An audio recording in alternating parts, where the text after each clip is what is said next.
How to recover deleted TikTok messages. Hey everybody, welcome back to our channel.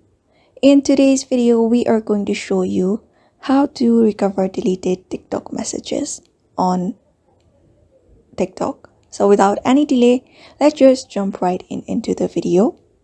For that, first of all, head over and open up your TikTok. And once you are here, you can go ahead and tap on your profile at the bottom right corner. And once you are here, what you need to do is, if you have deleted your TikTok messages, go and tap on the menu bar at the top right corner and head over to your settings and privacy. And under here, go to account. Once you open up your account, the next thing you need to do is go to download your data.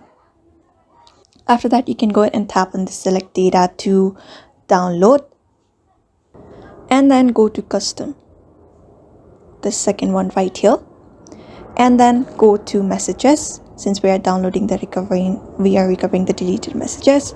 After that, tap on done and tap on request data, and then it will show you your request here. And after your request has been completed, they will send you a notification where you'll be finding your data of your deleted messages.